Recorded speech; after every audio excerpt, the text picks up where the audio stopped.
പാർവതീപതയേ ഹര ഹര മഹാദേവ. സദാശിവസമാരംഭാം ശങ്കരാചാര്യമധ്യമാം അസ്മദാചാര്യപര്യന്താം വന്ദേ ഗുരുപരമ്പരാം.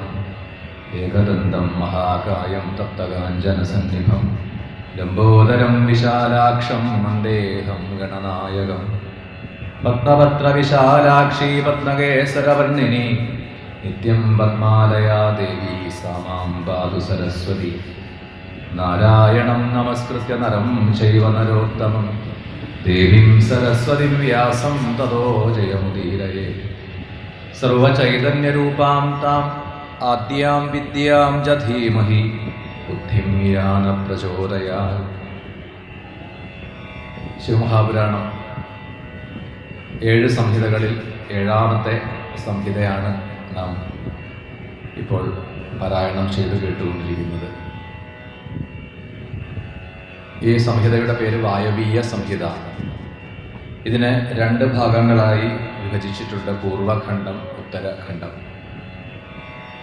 പ്രധാനമായിട്ടും ശ്രീകൃഷ്ണ ഉപമന്യു സംവാദ രൂപേണയാണ് ഈ വായവീയ സംഹിതയെ നമുക്ക് കാണാൻ കഴിയുക. ശിവഭജനം ചെയ്യാൻ വേണ്ടി ആ ശ്രീകൃഷ്ണൻ ഉപമന്യു എന്ന ശിവയോഗിയെ സമീപിക്കുന്നതും അദ്ദേഹത്തിൽ നിന്നും മന്ത്രദീക്ഷയെ സ്വീകരിച്ചു ഭസ്മരുദ്രാക്ഷങ്ങളെ ധരിച്ച് എങ്ങനെയാണോ ഒരു ശിവയോഗി ആയിത്തീരേണ്ടത് അതേപോലെ തലമുണ്ടനം ചെയ്തും ഭസ്മധാരണം ചെയ്തും വിഭൂതി ധാരണം ചെയ്തും രുദ്രാക്ഷം ധരിച്ചും ഒക്കെ ശ്രീകൃഷ്ണനും ശിവഭജനം ചെയ്തു, ശിവ ഉപാസന ചെയ്തു എന്നും ആ പാശുപതജ്ഞാനത്തെ നേടി പാർവതീ പരമേശ്വരന്മാർ ശ്രീകൃഷ്ണന് ദർശനം നൽകി എന്നൊക്കെയുള്ള ആ കഥാഭാഗത്തെ വർണ്ണിച്ചു വരുമ്പോൾ ഇതിൽ നമുക്കിനി പല വിഷയങ്ങളെയും കുറിച്ചും കാണാം, പലതും കേൾക്കേണ്ടതായിട്ടുണ്ട്. പക്ഷെ നമ്മൾ യജ്ഞരൂപത്തിൽ ശ്രവണം ചെയ്യുമ്പോൾ ചില പരിമിതികളുണ്ട്, നമുക്ക് സമയത്തിൻ്റെതായ ചില പരിമിതികൾ. അപ്പോൾ ഇന്ന് നമുക്ക് പ്രധാനമായിട്ട് വരുന്ന ഒരു സന്ദർഭമാണ് പഞ്ചാക്ഷര മഹാത്മ്യം.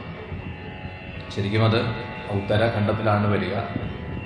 എന്നിരുന്നാലും ഇപ്പോൾ അതിനെ നമുക്കൊന്ന് അനുസ്മരിക്കാം.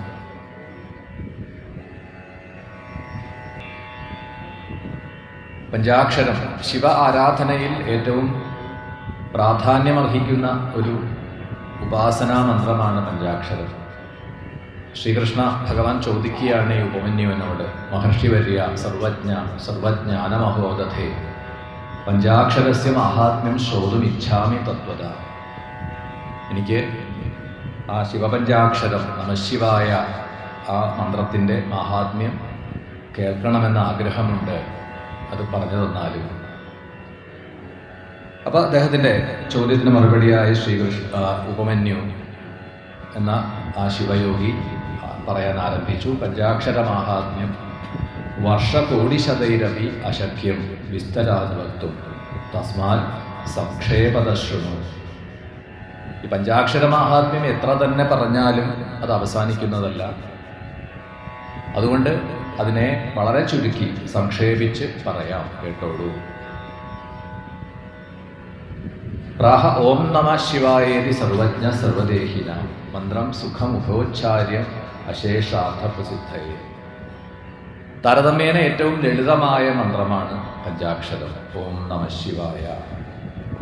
ഇനി പ്രണവം കൂട്ടിച്ചേർത്തിട്ടില്ല എങ്കിൽ കൂടി നമ ശിവായ അങ്ങനെ ജപിച്ചാൽ അത് പഞ്ചാക്ഷരം തന്നെയാണ്. അത് ഈ ഒരു മന്ത്രത്തിൻ്റെ മാത്രം പ്രത്യേകതയാണ്. സാധാരണ ഒരു നാമത്തിനെ മന്ത്രമാക്കുമ്പോൾ, ഇപ്പം നാരായണ എന്ന 4 അക്ഷരമുള്ള നാമത്തെ മന്ത്രമായിട്ട് കൽപ്പിക്കുമ്പോഴാണ് അത് അഷ്ടാക്ഷരമായിട്ട് മാറുക. ഓം നമോ നാരായണായ. അപ്പോൾ അവിടെ പ്രണവം കൂട്ടിച്ചേർക്കുന്നുണ്ട്, ആ നാമത്തിൻ്റെ ഘടനയ്ക്ക് വ്യത്യാസം വരുന്നുണ്ട്.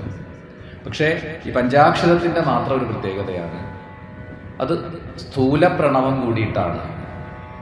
പ്രണവം എന്ന സൂക്ഷ്മ പ്രണവത്തിൻ്റെ വികസിതമായ രൂപം കൂടിയിട്ടാണ് പഞ്ചാക്ഷരം.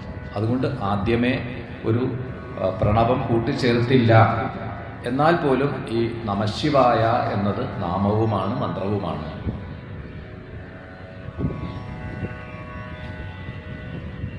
വൈദ്യം വിനാ നിരാനന്ദ ക്ലിശ്യന്തേ രോഗിണോ യഥ തസ്മാത് അനാദിസർവജ്ഞ പരിപൂർണ സദാശിവ അസ്ഥിനാഥ പരിത്രാത പുംസാം സംസാരസാഗര. ഈ സംസാര ക്ലേശങ്ങളിൽ നിന്നും, അല്ലെങ്കിൽ ഭവരോഗം, ഭവരോഗത്തിനുള്ള ഔഷധം. നമുക്കൊരു രോഗം ബാധിച്ചാൽ അതിന് നമുക്ക് സഹായകമായിട്ട് തീരുന്നത് വൈദ്യനാണ്, അല്ലെങ്കിൽ ഡോക്ടറാണ്. ആധുനിക കാലത്ത് നമ്മൾ ഡോക്ടർമാരെയാണ് സമീപിക്കുക. ആയുർവേദത്തിൻ്റെ ഭാഷയിൽ വൈദ്യനാണ്. ഇപ്പോൾ രോഗത്തിൽ നിന്ന് മോചനം നേടണമെങ്കിൽ നമുക്ക് എല്ലാ രോഗത്തെക്കുറിച്ചും അറിവുകളില്ല.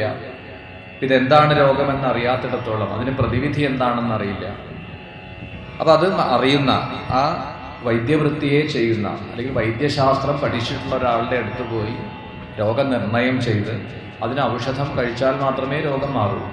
അതുപോലെയാണ് ഈ സംസാരക്ലേശങ്ങളെ, ഈ ലോകത്തിൽ നമ്മൾക്കുണ്ടാവുന്ന വ്യത്യസ്തങ്ങളായ ആദി ഭൗതികമോ ആദി ദൈവീകമോ ആധ്യാത്മികമോ ആയിട്ടുള്ള ക്ലേശങ്ങളിൽ നിന്നും നമുക്ക് രക്ഷ നേടണമെങ്കിൽ വൈദ്യനാഥനായിട്ടുള്ള ആ ഭഗവാനെ തന്നെയാണ് ശരണം പ്രാപിക്കേണ്ടത്. ശിവഭജനം ചെയ്യുവാൻ ഏറ്റവും അനുകൂലമായ, അനുയോജ്യമായ ഒരു മന്ത്രമാണ് പഞ്ചാക്ഷരം. സപ്തകോടി മഹാമന്ത്രി ഉപമന്ത്രി അനേകഥ. 7 കോടി മഹാമന്ത്രങ്ങളുണ്ട് എന്നും അതിലുമധികം ഉപമന്ത്രങ്ങളുണ്ട്. അപ്പോൾ പല മന്ത്രങ്ങളെക്കുറിച്ചും നമ്മൾ കേട്ടിട്ടുണ്ടാവും. മൃത്യുഞ്ജയ മന്ത്രം, അഘോര മന്ത്രം, മൃതസഞ്ജീവനി മന്ത്രം, സുദർശന മന്ത്രം, അഷ്ടാക്ഷരി ഗോപാലം, ദ്വാദശാക്ഷരി മന്ത്രം, ഇങ്ങനെ തുടങ്ങി എത്രയോ തരത്തിലുള്ള മന്ത്രങ്ങളുണ്ട്. ഈ സപ്തകോടി മന്ത്രങ്ങളിൽ ഏറ്റവും പ്രസിദ്ധമായ ഒന്നാണ്, മന്ത്രരാജൻ എന്നും കൂടി അറിയപ്പെടുന്ന ഒന്നാണ് ഈ പഞ്ചാക്ഷര മന്ത്രം.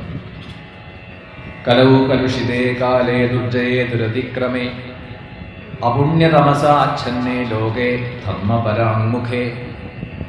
ഇവിടെ ശിവയോഗിയായിട്ടുള്ള ഉപമന്യുവാണ് ശ്രീകൃഷ്ണൻ ഉപദേശിക്കുന്നത്. എന്നാൽ ഈ പഞ്ചാക്ഷര മഹാത്മ്യത്തെ ആദ്യം ഉപദേശിച്ചത് ഭഗവാൻ തന്നെയാണ്, മഹാദേവൻ തന്നെയാണ് പാർവതീദേവിക്ക് ഉപദേശിച്ചു കൊടുത്തു എന്നാണ്. ഇവിടെ പാർവതീദേവിയുടെ ചോദ്യം ഇതാണ്: കേനോപായേന മുച്യന്തേ ഭക്താസ്തവ മഹേശ്വര. ഏതുപായം കൊണ്ടാണ് ഭഗവാനെ, അവിടുത്തെ ഭക്തന്മാർക്ക് മോചനമുണ്ടാവുക, മുക്തിയെ പ്രാപിക്കാൻ കഴിയുക? അപ്പൊ അതിന് മറുപടിയായി ഭഗവാൻ തന്നെ ദേവിക്ക് ഉപദേശിച്ചു കൊടുത്തതാണ്. ഇവിടെ ഉപമന്യു ശ്രീകൃഷ്ണനോട് പറയുകയാണ്, ഹേ കൃഷ്ണ, പണ്ട് ആ ഉമാമഹേശ്വര സംവാദ രൂപേണ നടന്നതായ പഞ്ചാക്ഷര മഹാത്മ്യത്തിനെ ഞാൻ അങ്ങേൾക്ക് പറഞ്ഞു തരാം.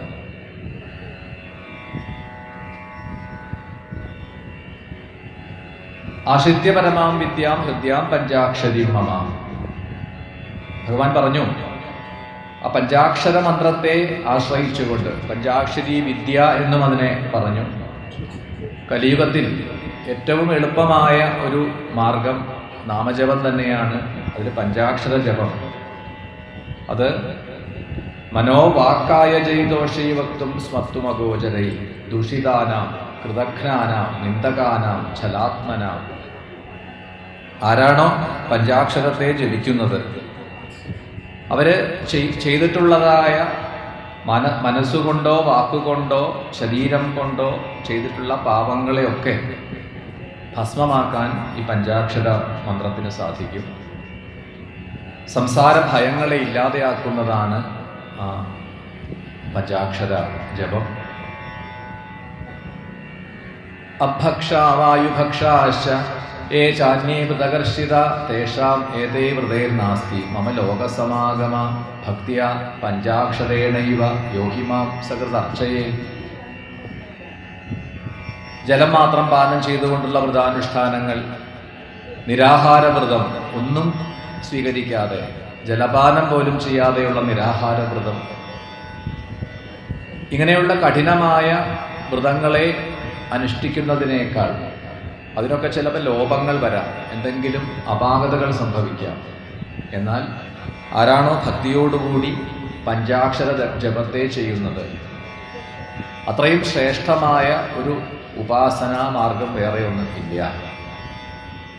ആരാണോ പഞ്ചാക്ഷരം ജപിച്ചുകൊണ്ട് ശിവാർച്ചനയെ ചെയ്യുന്നത്, അതിലും ശ്രേഷ്ഠമായ സുഗമമായ മറ്റൊരു മാർഗം ഇല്ല എന്ന് തന്നെ പറയാം. മറ്റെന്തെല്ലാം തരത്തിലുള്ള വ്രതാനുഷ്ഠാനങ്ങളോ തപസ്സോ യജ്ഞമോ യമനിയമങ്ങളോ ഇതൊക്കെ നമ്മൾ പാലിക്കുന്നവരാണെങ്കിലും, ധാരാളം ദാനം ചെയ്യുന്നവരാണ്, തീർത്ഥാടനം ചെയ്യുന്നവരാണ്, എല്ലാ വ്രതങ്ങളും അനുഷ്ഠിക്കുന്നവരാണ്, നിത്യവും ക്ഷേത്ര ദർശനം ചെയ്യുന്നവരാണ്, ഇതൊക്കെ ആണെങ്കിൽ കൂടി അതൊന്നും തന്നെ പഞ്ചാക്ഷര ജപത്തിൻ്റെ 1000-ലോ 10,000-ലോ ഒരംശം പോലും ആ ഒരു ഫലമോ പ്രസക്തിയോ മറ്റുള്ള യാതൊരു ഉപാസനയ്ക്കുമില്ല. അരുദ്രോവാ സരുദ്രോവാ സകൽ പഞ്ചാക്ഷരേണയ പൂജയേൽ പതിതോവാപി മൂഢോവാ മുച്യതേ നര. ഈ പഞ്ചാക്ഷരം ശിവക്ഷേത്രത്തിൽ മാത്രമേ ജപിക്കാൻ പാടുള്ളൂ, അങ്ങനെ നിയമമില്ല. നമ്മൾ ഏതൊരു പൂജ പഠിക്കുമ്പോഴും പൂജ പഠിക്കുന്നവർ, പഠിച്ചിട്ടുള്ളവർ ആ പൂജ അല്ലെങ്കിൽ പൂജാ പുസ്തകങ്ങൾ നോക്കുക. ഏത് പൂജ, ഗണപതിയെ പൂജിക്കുകയാണെങ്കിലും ദേവിയെ പൂജിക്കുകയാണെങ്കിലും വിഷ്ണു പൂജ ചെയ്യുകയാണെങ്കിലും ഏത് പൂജയുടെയും ഒടുവിൽ അഷ്ടാക്ഷരവും പഞ്ചാക്ഷരവും ജപിക്കണം.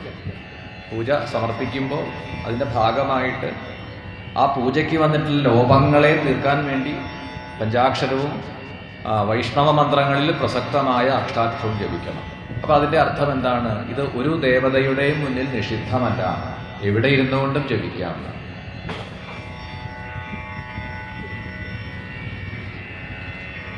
പ്രളയേ അനുപ്രാപ്തേ നഷ്ടേ സാവരജംഗമേ സർവം പ്രകൃതിമാപന്നം തത്ര സംലയമേഷ്യതി ഏകോഹം സംസിതോ ദേവി ന ദ്വിതീയോസ്തി കുത്രചിൽ തഥാ വേദാശാസ്ത്രാണി സർവേ പഞ്ചാക്ഷരേ സ്ഥിത.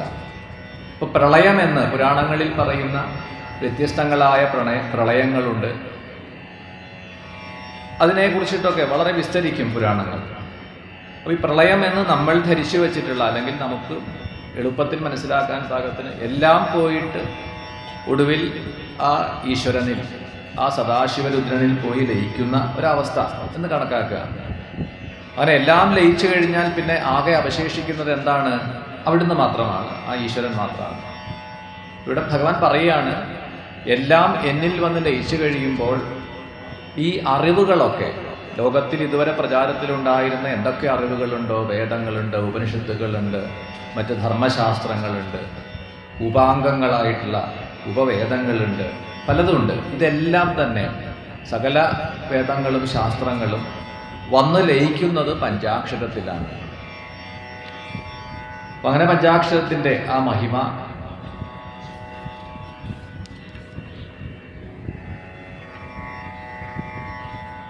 ഈ പഞ്ചാക്ഷര മന്ത്രത്തെ എടുത്തുകൊണ്ട് അതിൻ്റെ ഋഷി, ഛന്ദസ്, ദേവത അവയെയാണ് ആദ്യം വിസ്തരിക്കുന്നത്.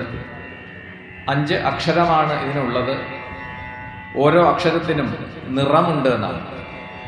എന്ന് ചോദിച്ചാൽ നമ്മളിപ്പോൾ ഒരു പേന കൊണ്ട് ഒരു പേപ്പറിൽ എഴുതിയാൽ, നീലമഷി കൊണ്ട് എഴുതിയ ആ എഴുതിയ നാമത്തിന് നീല നിറമാണ്. അതല്ല ഇവിടെ പറഞ്ഞത്. പ്രകൃത്യാ തന്നെ അക്ഷരങ്ങൾക്ക് ചില നിറങ്ങളെയും തത്വങ്ങളെയും കൽപ്പിച്ചിട്ടുണ്ട്. അതൊക്കെ ഈ പൂജാവിധിയിലും തന്ത്രശാസ്ത്രത്തിലൊക്കെ അത് ഉപയോഗിക്കുന്നുണ്ട്. ചില അക്ഷരത്തിന് ഇന്ന തത്വമാണ്, അതിൻ്റെ ശക്തി ഇന്നതാണ്. ചില അക്ഷരം അഗ്നിതത്വമാണ്, ചിലത് ജലതത്വമാണ് എന്നൊക്കെ പറഞ്ഞുകൊണ്ട് കാണാം. അതുപോലെ തന്നെ വർണ്ണം, ഓരോ അക്ഷരത്തിനും പ്രത്യേക നിറങ്ങളുണ്ട്. ഇവിടെ പറഞ്ഞു പീത കൃഷ്ണസ്തഥാ ധൂമ്ര സ്വർണാഭോ രക്ത ഏവച. ഈ പഞ്ചാക്ഷരത്തിൽ ഓരോ അക്ഷരത്തിനും ന, മ, ശി, വ, യ 5 അക്ഷരം. അപ്പോൾ അതിൻ്റെ ഓരോ അക്ഷരത്തിനും പ്രത്യേകം നിറം. പീതവർണം അഗ്നിവർണം, കൃഷ്ണവർണം കറുപ്പ് വർണ്ണം, ധൂമ്രവർണം പുക, അഗ്നിയിൽ നിന്ന് ഉയരുന്ന പുകയുടെ ആ നിറം, സ്വർണവർണം ചുവപ്പ് നിറം രക്തവർണം. ഇങ്ങനെയാണ് അതിൻ്റെ അക്ഷരങ്ങളുടെ വർണ്ണത്തിൻ്റെ സമ്പ്രദായം. സാധാരണ പഞ്ചാക്ഷരം ജപിക്കുമ്പോൾ, പഞ്ചാക്ഷരം മാത്രമല്ല ഏത് മന്ത്രം ജപിക്കുമ്പോഴും ഋഷി, ഛന്ദസ്, ദേവത അനുസ്മരണം ചെയ്യണം എന്നൊരു നിയമമുണ്ട്. അതിപ്പോൾ നമ്മൾ ലളിതാ സഹസ്രനാമാണെങ്കിലും അത് ആരംഭത്തിൽ തന്നെ കൊടുത്തിട്ടുണ്ട്. അതിൻ്റെ ഋഷി, ഛന്ദസ്, ദേവത. വശിന്യാദി വാഗ്ദേവത ഋഷയ. അനുഷ്ഠുപ് ഛന്ദ ശ്രീ ലളിതാപരമേശ്വരി ദേവത കാണാറുണ്ട്. സ്തോത്ര പുസ്തകം എടുത്തു നോക്കിയാൽ സഹസ്രനാമം ആരംഭിക്കുമ്പോൾ തന്നെ അത് കൊടുത്തിട്ടുണ്ടാവും. എന്ന് പറയേണ്ടത് പോലെ പഞ്ചാക്ഷര മന്ത്രത്തിന്റെ ഋഷി ഛന്ദസ് ദേവത വാമദേവോ നാമ ഋഷി പങ്ക്തി ഛന്ദ സദാശിവരുദ്രോ ദേവത. ഇതാണ് സാധാരണ സമ്പ്രദായം.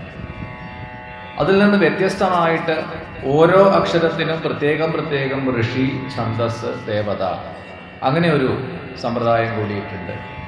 അപ്പോൾ ഓരോ അക്ഷരത്തിനും വേറെ വേറെ ഋഷിയാവുമ്പോൾ 5 അക്ഷരം 5 ഋഷി വേണം. അതൊക്കെയാണ് വാമദേവൻ, ഗൗതമൻ, അത്രി, വിശ്വാമിത്രൻ, അങ്കിരസ്, ഭരദ്വാജൻ. അപ്പോൾ പ്രധാനമായിട്ടും ഈ മന്ത്രത്തിൻ്റെ ഋഷി, പഞ്ചാക്ഷര മന്ത്രത്തിൻ്റെ ഋഷി വാമദേവനാണെങ്കിലും ഓരോ അക്ഷരത്തിനും വേറെ വേറെ ഋഷിയെ കൽപ്പിക്കുമ്പോൾ ഈ പറഞ്ഞ ഗൗതമൻ, അത്രി, വിശ്വാമിത്രൻ, അങ്കിരസ്, ഭരദ്വാജൻ ഇവരാണ് ഋഷിമാർ. ഛന്ദസ് ഗായത്രി, അനുഷ്ഠു, തൃഷ്ടു, ബൃഹതി, വിരാട്, ഇങ്ങനെ 5 ഛന്ദസ്. 5 ദേവതകൾ, ഓരോ അക്ഷരത്തിനും വേറെ വേറെ ദേവതകളെ കൽപ്പിക്കുന്നു. ഇന്ദ്രൻ, രുദ്രൻ, മഹാവിഷ്ണു, ബ്രഹ്മാവ്, സുബ്രഹ്മണ്യൻ, ഇങ്ങനെ 5 ദേവതകൾ. സാധാരണ ജപിക്കുമ്പോൾ നമുക്കിത് ആവശ്യമില്ല. സാധാരണ മന്ത്രജപം പഞ്ചാക്ഷരം ജപിക്കുമ്പോൾ ഗുരുപദേശം സ്വീകരിക്കുക. ആ ഗുരുവിൽ നിന്ന് നമുക്ക് നിർദ്ദേശം തരും. എങ്ങനെയാണ് ഛന്ദസ്, വാമദേവോ നാമ ഋഷി പങ്ക്തി ഛന്ദ സദാശിവരുദ്രോ ദേവത എന്ന് ഒരു പ്രാവശ്യം അനുസ്മരിക്കുക, പഞ്ചാക്ഷരം ജപിക്കുക. അപ്പോൾ ഗുരുനിർദ്ദേശം ഉണ്ടാവും. ഒരു ദിവസം 108 ജപിക്കണം, അല്ലെങ്കിൽ നിത്യവും 1008 ജപിക്കണം, അതല്ലെങ്കിൽ നിത്യവും 5000 എങ്കിലും ജപിക്കണം. അത് അവരവരുടെ സാഹചര്യവും സൗകര്യവും അനുസരിച്ചിട്ടാണ് ഈ സംഖ്യ നിശ്ചയിക്കേണ്ടത്. അത് മുടങ്ങാനും പാടില്ല. എല്ലാ ദിവസവും ആ ജപം ചെയ്യണം. ഇനി അതിനെ നമ്മൾ പൂജാവിധിയിൽ തന്ത്രശാസ്ത്രത്തിൽ പറഞ്ഞിട്ടുള്ള ചില ന്യാസവിധികൾക്ക് വേണ്ടി ഉപയോഗിക്കുമ്പോൾ ഈ അക്ഷരത്തിനെ ഈ നാമത്തിലെ ഓരോ അക്ഷരത്തിനെയും വിഗ്രഹത്തിൽ പൂജ ചെയ്യുന്ന ശിവലിംഗം, ആ വിഗ്രഹത്തിലും പൂജ ചെയ്യുന്ന വ്യക്തി പൂജകനിലും ന്യാസം ചെയ്യണം. ന്യസിക്കുക എന്ന് പറഞ്ഞാൽ സ്പർശിക്കുക എന്നാണ്. നമ്മൾ പൂജ ചെയ്യുന്ന ആളെ ശ്രദ്ധിച്ചാൽ കാണാം, ആ പൂജയുടെ ആരംഭത്തിലും പൂജയുടെ ഓരോ ഇടവേളയിലും ഒക്കെ ഈ ന്യാസം ചെയ്യണത് കാണാം. അപ്പം എങ്ങനെയാണ് ഇവിടെ പറഞ്ഞു, ഓം നമ ശിവായ.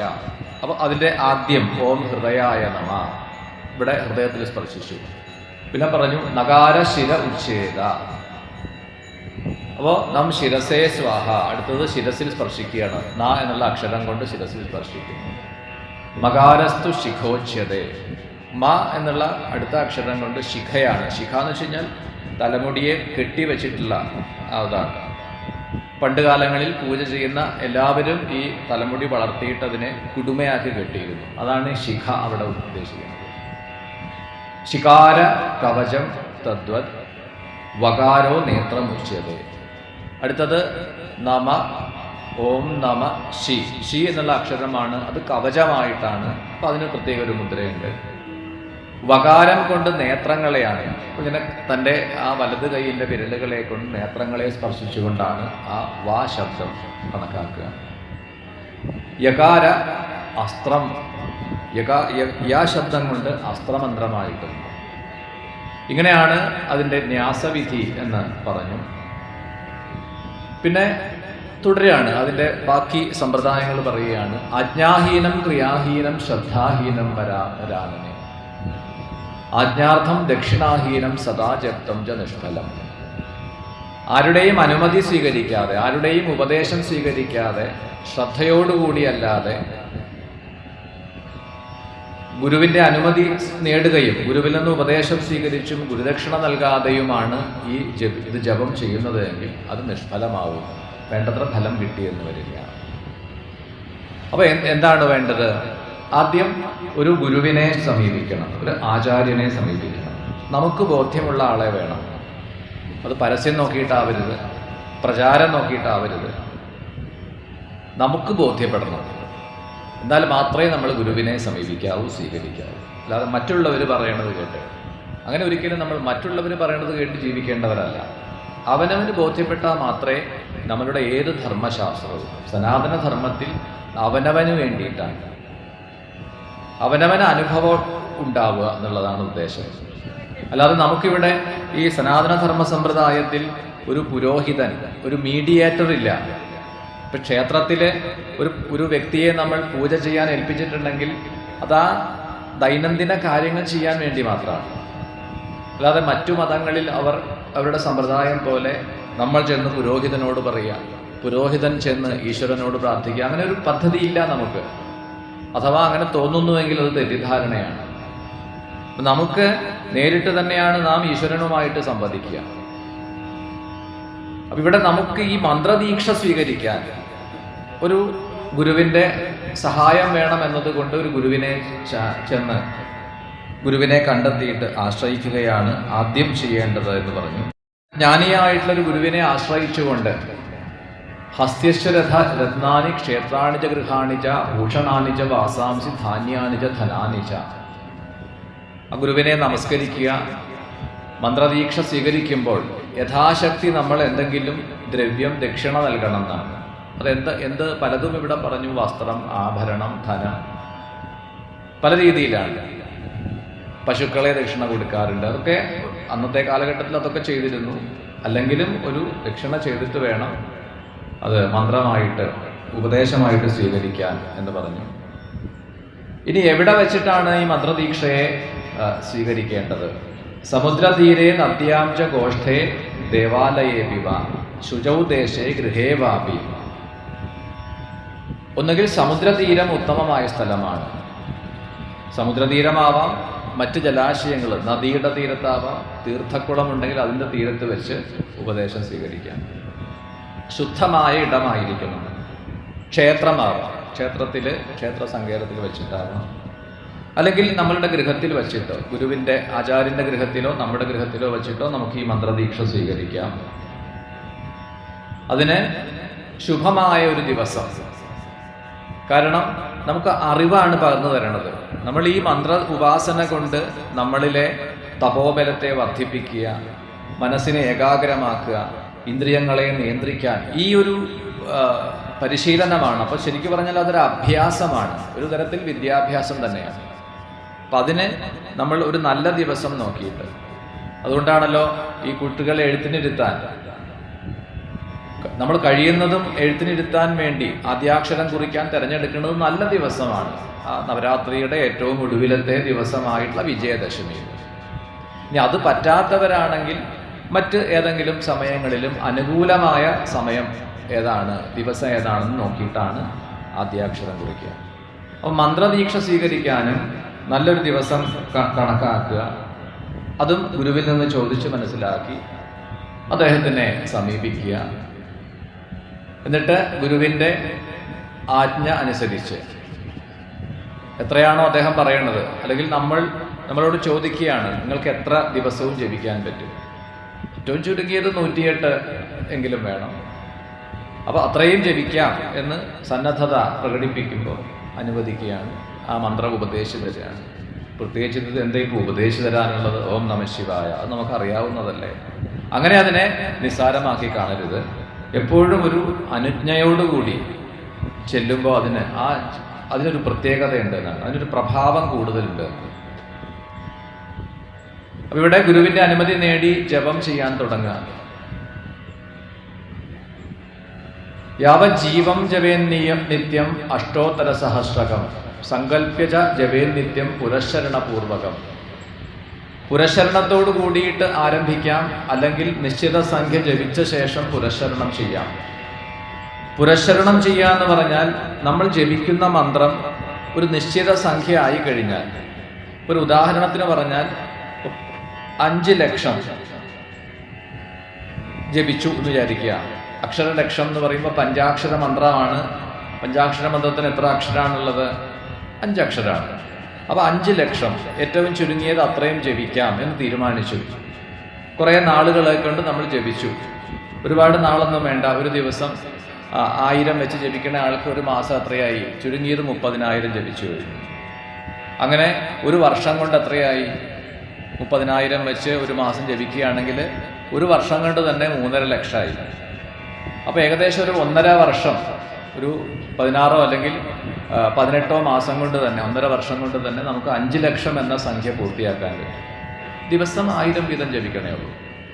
അങ്ങനെ പൂർത്തീകരിച്ച ഒരുവൻ അതിൻ്റെ ആ പൂർത്തീകരണ വേളയിൽ ചെയ്യേണ്ട ഒന്നാണ് ഈ പുരസ്ചരണം, ചെയ്യാവുന്ന ഒന്നാണ്. അപ്പോൾ ഈ പുരസ്ചരണം എന്നാൽ എന്താണ്? ഇതേ മന്ത്രം, നമ്മൾ ഇതുവരെ ജപിച്ചു പോകുന്ന ഈ പഞ്ചാക്ഷര മന്ത്രം തന്നെ അതിനെ വ്യത്യസ്തങ്ങളായ രീതിയിൽ ജലത്തിൽ തർപ്പണം ചെയ്യും, ഹോമകുണ്ഡം ഉണ്ടാക്കി അതിൽ ഹോമം ചെയ്യും, ഭഗവാന്റെ വിഗ്രഹം വെച്ച് അതിൽ അർച്ചന ചെയ്യും. പിന്നെ അതുകൂടാതെ സാധുക്കളെ നാം സ്വീകരിച്ച്, മഹാത്മാക്കളായിട്ടുള്ളവർ, താപസന്മാരായിട്ടുള്ളവർ, യോഗികളായിട്ടുള്ളവർ, അവരെ സ്വീകരിച്ച് വിളിത്തിരുത്തിയിട്ട് അവർക്ക് ഭിക്ഷയൊക്കെ കൊടുക്കുക. അത് കഴിയുന്നത് പോലെ അവരവരുടെ കഴിവിനനുസരിച്ച് ഇങ്ങനെ തർപ്പണം, ദാനം, ജപം, ഹോമം, അർച്ചനം ഇതെല്ലാം കൂടി ചേർക്കുമ്പോഴാണത് പുരസ്ചരണമാവുക. അത് ഒരു പ്രാവശ്യം ചെയ്യുക. അതായത് നമ്മളൊരു നിശ്ചിത സംഖ്യ ഇത് പൂർത്തിയാക്കി കഴിഞ്ഞാൽ ചെയ്യാവുന്ന ഒന്നാണ് ഈ പുരസ്ചരണം. അപ്പം നമ്മളൊരു വ്രത ദിവസങ്ങളിലൊക്കെ ഇത് ജപിക്കുമ്പോൾ, എല്ലാ ദിവസവും ജപിക്കുമ്പോൾ അതിന് പ്രത്യേകിച്ച് മറ്റ് നിയമങ്ങളൊന്നും നോക്കണ്ട. പക്ഷേ ഇത് വ്രത ദിവസങ്ങളിലൊക്കെ ആണെങ്കിൽ എങ്ങനെ വേണം? ഒന്നുകിൽ നിരാഹാര വ്രതം അനുഷ്ഠിച്ചുകൊണ്ട് വേണം, അല്ലെങ്കിൽ ഒരു നേരം മാത്രം ഭക്ഷണം കഴിച്ചുകൊണ്ടാവാം, അതുമല്ലെങ്കിൽ ജലപാനം ചെയ്തുകൊണ്ട്, ജലം മാത്രം പാനം ചെയ്തുകൊണ്ടാവാം. എന്തിനാണ് ഈ ഭക്ഷണ നിയന്ത്രണം പറഞ്ഞു വെച്ചത്? ആഹാര നിയന്ത്രണം. മനസ്സ് ഏകാഗ്രമാകണമെങ്കിൽ നമുക്ക് ശരീരത്തിനധികം ക്ലേശം കൊടുക്കരുത്. ശരീരത്തിനെ ക്ലേശിപ്പിക്കാൻ ഈ ഭക്ഷണത്തിന് കഴിയും. ശരീരത്തിന് ഭക്ഷണം ആവശ്യമാണ് എങ്കിലും അത് ചില ഭക്ഷണം കഴിച്ചു നോക്കിക്കോളൂ. രാവിലെ നമ്മൾ കഴിച്ച ഭക്ഷണത്തിൻ്റെ സ്വഭാവം അനുസരിച്ച് ചിലപ്പോൾ വളരെയധികം ദാഹം തോന്നും, എപ്പോഴും വെള്ളം കുടിച്ചുകൊണ്ടിരിക്കാൻ തോന്നും. പിന്നെ പ്രത്യേകിച്ച് കുറേ അന്തരീക്ഷത്തിൻ്റെ വ്യത്യാസം, ചൂട് കൂടുമ്പോൾ അങ്ങനെ തോന്നാം. അമിതമായിട്ട് ഭക്ഷണം കഴിച്ചാൽ, ഉച്ചയ്ക്കൊക്കെയാണ് നമ്മളുടെ ഒരു രീതി വെച്ചുകൊണ്ട് ഉച്ചയ്ക്ക് നമ്മൾ നല്ലോണം കഴിക്കുന്നവരാണ്. ഇപ്പോൾ രാത്രിയിൽ കഴിക്കുന്നവരും കൂടുതലാണ്. രാത്രിയിൽ ശരിക്കും അമിത ഭക്ഷണം വിരുദ്ധമാണ്, ഗുണത്തേക്കാളേറെ ദോഷം ചെയ്യും. പക്ഷെ നമ്മളിപ്പോൾ ഉച്ചയ്ക്ക് മധ്യാഹ്ന സമയത്ത് ഒരു 12:30-കോ 1 മണിക്കോ നിറച്ച് ഭക്ഷണം, ആവശ്യത്തിന് ഭക്ഷണം കഴിച്ചു എന്ന് വിചാരിക്കുക. അത് കഴിഞ്ഞാലത്തെ ഒരു അവസ്ഥ എന്താ? കുറേ സമയത്തേക്ക് ആ ഭക്ഷണം കഴിച്ചതിൻ്റെ ഒരു ക്ഷീണം ഉണ്ടാവും, ഒരു ആലസ്യം ഉണ്ടാവും. അത് നമുക്ക് മുഖത്ത് പ്രകടമായിരിക്കും. ധാരാളം കാണാറുള്ളതാണ് യജ്ഞശാലകളിൽ ഉച്ചയ്ക്ക് ശേഷം ഇരിക്കണവരുടെയൊക്കെ ഏകദേശം അവസ്ഥ. ഞങ്ങളുടെ അവസ്ഥ അത് തന്നെയാണ്, ഇരിക്കണവരുടെ അവസ്ഥ അത് തന്നെ. ചിലപ്പോൾ ഉറക്കം തൂങ്ങി കസേരയിൽ താഴെ വീഴുന്നത് പോലും കാണാറുണ്ട്. അപ്പം അത് കുറ്റമല്ല, കാരണം ഈ കഴിച്ച ഭക്ഷണത്തിൻ്റെ പ്രവർത്തനം കൊണ്ടാണ്. ആലസ്യം ഉണ്ടാകുന്നു, നിദ്ര ബാധിക്കുന്നു. അപ്പം ജപം ചെയ്യുമ്പോൾ ചിത്തത്തിന് ഏകാഗ്രത കിട്ടണമെങ്കിൽ നമ്മൾ ഭക്ഷണത്തെ കുറയ്ക്കണം എന്നുള്ളത് കൊണ്ടാണ് വ്രത ദിവസങ്ങളിൽ, ശിവരാത്രി വ്രതമൊക്കെ ഒന്നുകിൽ നിരാഹാര വ്രതം അനുഷ്ഠിക്കുക, അല്ലെങ്കിൽ മിതമായി ആഹരിക്കുക, ഒരു നേരം മാത്രം എന്തെങ്കിലും കഴിക്കുക, അത്തരത്തിൽ വ്രതം അനുഷ്ഠിക്കുക. ഏത് വ്രതമാണെങ്കിലും, ശിവരാത്രി വ്രതമാണെങ്കിലും മറ്റേത് വ്രതമാണെങ്കിലും അവിടെ ഭക്ഷണ നിയന്ത്രണത്തിനല്ല പ്രാധാന്യം, അതൊരു ഭാഗം മാത്രമാണ്. ചിലർ പറയാറുണ്ട്, ഇന്ന് ഏകാദശി ആയതുകൊണ്ട് ഞാൻ ഒന്നും കഴിച്ചില്ല. പക്ഷേ എത്രമാത്രം ഈശ്വരസ്മരണ ചെയ്തു എന്ന് ചോദിച്ചാൽ അതൊന്നും ഉണ്ടാവില്ല. നമ്മൾ വ്രതം അനുഷ്ഠിക്കുമ്പോൾ കൂടുതൽ സമയം ഈശ്വരസ്മരണ ചെയ്യുക എന്നുള്ളതാണ് അതിൻ്റെ പ്രധാന ഉദ്ദേശം. ഇനി ജപത്തിൻ്റെ സമ്പ്രദായത്തിലേക്ക് കടക്കുകയാണ്. എങ്ങനെ ജപിക്കുന്നതാണ് ശ്രേഷ്ഠം? ഉത്തമം മാനസം ജാപ്യം ഉപാംശം ചൈവ മധ്യമം അധമം വാചികം പ്രാഹു ആഗമാർത്ഥ വിശാരദ. ഉത്തമം രുദ്രദൈവത്യം, മധ്യമം വിഷ്ണുദൈവതം, അധമം ബ്രഹ്മദൈവത്യം ഇത്യാഹുരനുപൂർവശ. ഏറ്റവും ഉത്തമമായ ജപസമ്പ്രദായം എന്ന് പറയുന്നത് മാനസിക ജപം എന്നാണ്. അത് നമുക്ക് തൽക്കാലം അറിയില്ല, അല്ലെങ്കിൽ തൽക്കാലം നമുക്കത് ശീലം ഉണ്ടാവില്ല, മാനസ ജപം. പിന്നെ ഉപാംശു, അടുത്തത് വാചീകം. അത് അധമമായിട്ടാണ് പറയുന്നത്, ഉറക്കെ ജപിക്കുക. അത് മോശമാണെന്ന് അർത്ഥമില്ല, സാധാരണ ഫലമാണ് അതിനുള്ളത്, ഉറക്കെ ജപിക്കുക. നമ്മൾ നിരന്തരം ഈ നാമം പഞ്ചാക്ഷരം ജപിച്ച് കുറേ ജപിച്ച് ശീലിച്ചു കഴിഞ്ഞാൽ അത് പിന്നെ നമുക്ക് ഉറക്കെ ജപിച്ചില്ലെങ്കിലും വേണ്ട, കുഴപ്പമില്ല. അവര് മന്ത്രിക്കുന്ന രീതിയിലാണ്. നമുക്ക് കേൾക്കാം, അത്യാവശ്യം അടുത്ത ആരെങ്കിലും നിന്നാൽ അയാൾക്കും കേൾക്കാം. ആ രീതിയിലേക്കായിട്ട് മാറും. അത് പതുക്കെ ആ ചുണ്ടുകൾ അനങ്ങുകയും വളരെ നേർത്തതായ ശബ്ദത്തിൽ ജപിക്കുന്ന ആ മധ്യമമായ അവസ്ഥ കഴിഞ്ഞ് വീണ്ടും അത് അടുത്ത ഘട്ടത്തിലേക്ക് കടക്കുമ്പോഴാണ് മാനസിക ജപം. അപ്പോൾ മനസ്സിൽ ആ പഞ്ചാക്ഷര മന്ത്രം ഇങ്ങനെ ഉള്ളിൽ ജപം നടന്നുകൊണ്ടിരിക്കുന്നതാണ്. മനസ്സുകൊണ്ട് ആ മന്ത്രത്തെ സങ്കല്പം ചെയ്ത് ജപിച്ചുകൊണ്ടിരിക്കുക. അത് വളരെ ശ്രേഷ്ഠമായ ജപമാണ്. അത് ശിവസന്നിധിയിൽ ഇരുന്നു കൊണ്ടാണെങ്കിൽ, ഭഗവാന്റെ മുന്നിൽ ഇരുന്നു കൊണ്ടാണെങ്കിൽ ഉത്തമമായതാണ്. മറ്റ് ദേവതകളുടെ മുന്നിൽ ഇരുന്നു കൊണ്ടാണെങ്കിൽ അത് മധ്യമമായിട്ട് കണക്കാക്കും എന്ന് പറഞ്ഞു. ഇത്തരത്തിൽ ആ ജപസമ്പ്രദായത്തെ ഇവിടെ വിസ്തരിക്കുകയാണ്. ഇത് ഉച്ചനീച സ്വരിതൈ സ്പഷ്ടാസ്പഷ്ടപദാക്ഷരി മന്ത്രം ഉച്ചാരേത് വാച വാചികോയം ജപസ്മൃത. എന്താണ് വാചികമായ ജപം? ശബ്ദത്തിന് ഏറ്റക്കുറച്ചിലുണ്ടാവും. ചിലപ്പോൾ സ്പഷ്ടമായിട്ടാവും, ചിലപ്പോൾ അസ്പഷ്ടമായിട്ടാവും, മറ്റുള്ളവർക്ക് കേൾക്കാൻ പാകത്തിനാവും. നമഃശിവായ നമഃശിവായ നമഃശിവായ അങ്ങനെ ജപിച്ചുകൊണ്ടിരിക്കുക. ആദ്യമൊക്കെ അല്പം ഉച്ചത്തിലായി, പിന്നെ അത് പതുക്കെ ആവാൻ തുടങ്ങും. കാരണം വയ്യാണ്ടായി തുടങ്ങി, അല്ലെങ്കിൽ മടുത്തു തുടങ്ങി. മനസ്സ് നമ്മളെ മടുപ്പിക്കാൻ തുടങ്ങും. എത്രയാന്ന് വിചാരിച്ചിട്ടാണ് ജപിക്കുക? ശിവപുരാണമൊക്കെ കേട്ട് കഴിഞ്ഞപ്പോൾ ഈ ശിവരാത്രി ഞാൻ എന്തായാലും ജപിക്കും എന്ന് പറഞ്ഞ് രാവിലെ കുളിച്ച് വന്നിട്ട് അങ്ങോട്ട് തുടങ്ങിയതാണ്. 8 മണിയായപ്പോഴാണ്. സമയം പോണില്ല. ഇനിയും ശിവരാത്രി കഴിയണമെങ്കിൽ നാളെ രാവിലെ 6:30 വരെ ഇരിക്കണം. നടന്നത് തന്നെ 6:30 കുളിയും കഴിഞ്ഞ് വന്നിരുന്ന് ജപം തുടങ്ങിയതാണ്. ഒരു 8 മണി വരെ സഹിച്ചു പിടിച്ചിരിക്കും. അപ്പോഴേ ഈ ശബ്ദ വ്യത്യാസമൊക്കെ വരും. ഈ നമഃശിവായ നമഃശിവായ ഇങ്ങനെ നമ്മൾ ജപിക്കുമ്പോൾ അതിനെ സാധാരണ ഫലമാണ്. അത് വാചിക ജപമാണ്. ജിഹ്വാമാത്ര പരിസ്പന്ദീഷുച്ചാരിതോ വിവ അപരൈരശ്രുതോ വ ഉപാംശുരുച്യത. നാവ് ചലിക്കുന്നുണ്ടാവും, ചുണ്ടിന് ചലനം ഉണ്ടാവും, പക്ഷേ മറ്റൊരാൾക്ക് കേൾക്കാൻ കഴിയില്ല. അത്ര പതുക്കെയാണെങ്കിൽ അത് ഉപാംശു ആണ്. അടുത്തത് മാനസജപം. ധിയായതക്ഷരശ്രേണ്യ വർണ്ണാത് വർണ്ണം പദാത് പദം. നമ്മൾ മനസ്സുകൊണ്ട് ഈ ഓരോ അക്ഷരത്തെയും ഉള്ളിൽ സങ്കല്പിക്കുമ്പോൾ, പുറമേക്കത് പറയുന്നില്ല, ഉറക്കെ ജപിക്കുന്നില്ല. ഓരോ അക്ഷരവും ന മ ശി വ യ, ഈ ഓരോ അക്ഷരത്തെയും ഉള്ളിൽ സങ്കല്പം ചെയ്തുകൊണ്ട് നടക്കുന്ന ജപം, അതാണ് മാനസജപം. വാചീക ജപത്തേക്കാൾ 100 ഇരട്ടി ഫലം ഉപാംശുവിന് അധികമാണ്. അതിനേക്കാൾ 1000 ഇരട്ടി ഫലമാണ് മാനസജപത്തിന്. അത് തന്നെ നമ്മൾ മാനസജപം നടക്കുമ്പോഴും ഭഗവത് രൂപത്തെ ധ്യാനിച്ചുകൊണ്ടാണ് എങ്കിൽ അതിന് വീണ്ടും ഫലം അധികമാണ്. ഇങ്ങനെ ആ പഞ്ചാക്ഷര ജപത്തിൻ്റെ ഒരു രീതി പറഞ്ഞു.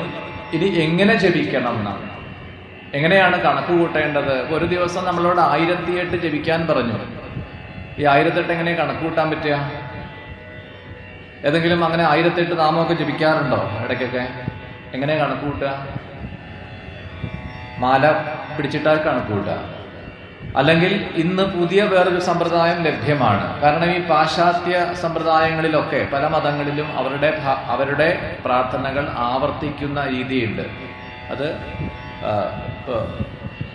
മുസ്ലിം വിഭാഗത്തിലും ക്രിസ്ത്യൻ വിഭാഗത്തിലും ഒക്കെ കാണാം. അവരുടെ ചില പ്രാർത്ഥനകളെ ആവർത്തിക്കുക. അതിനവർ പണ്ടുപയോഗിച്ചിരുന്ന ജപമാലകൾക്ക് പകരം ഇന്ന് പലതും, തൈവാനിലും ചൈനയിലും ബുദ്ധമതം കൂടുതലുള്ളിടത്തും പലയിടത്തു നിന്നും വരുന്ന പുതിയ, അതിപ്പോൾ ഇന്ന് നമ്മുടെ ഈ ഭാരതത്തിലും ലഭ്യമാണ്. അതാണ് ഡിജിറ്റൽ കൗണ്ടറുകൾ, അല്ലെങ്കിൽ മാനുവൽ കൗണ്ടറുകളുണ്ട്. അതിങ്ങനെ ഓരോ നാമം ജപിച്ചു കഴിയുമ്പോഴും പ്രസ് ചെയ്ത് കൊടുത്താൽ മതി. 1 2 3 ഇങ്ങനെ കൗണ്ട് ചെയ്തുകൊണ്ടിരിക്കും. അതൊക്കെ എണ്ണം പിടിക്കാനുള്ള ഉപാധിന്നേ ഉള്ളൂ. അത് മാലയായിട്ട് നമ്മളുടെ പൂർവികർ നമുക്ക് പറഞ്ഞു തന്നത് മാലയാണ്. രുദ്രാക്ഷമോ തുളസിയോ സ്ഫടികമോ രക്തചന്ദനമോ ഈ മാല ഉപയോഗിക്കുക. അത് ചില ഗുരുപരമ്പരാ സമ്പ്രദായത്തിൽ ഈ മാല, നമ്മൾ ജപിക്കുന്ന മാല മറ്റുള്ളവരെ കാണിക്കരുത് എന്നൊരു വിധിയുണ്ട്. അതുകൊണ്ടാണ് അവർ ഒരു തുണി കൊണ്ടുള്ള ഒരു സഞ്ചിയിലിട്ട് ജപിക്കുന്നത്. അതിൻ്റെ കാരണം അതാണ്, നാം ജപിക്കുന്ന മാല മറ്റൊരാൾ കാണാൻ പാടില്ല. ആ ഒരു വിശ്വാസ പ്രമാണം അനുസരിച്ച് ജപിക്കുന്നു എന്നേ ഉള്ളൂ. അതൊക്കെ അവരവരുടെ രീതി അനുസരിച്ച് ചെയ്യാം. പക്ഷെ ഏറ്റവും ലളിതമായ രീതിയിൽ നമുക്ക് കൈവിരൽ മടക്കിയും തുറന്നും ജപിക്കുന്ന ഏകദേശം ഒരു 1008 വരെ കണക്ക് കൂട്ടാൻ ബുദ്ധിമുട്ടുണ്ടാവില്ല. കാരണം ഏറ്റവും ലളിതമാണ്. അതിനെയാണ് കരമാല സമ്പ്രദായം എന്ന് പറയുക.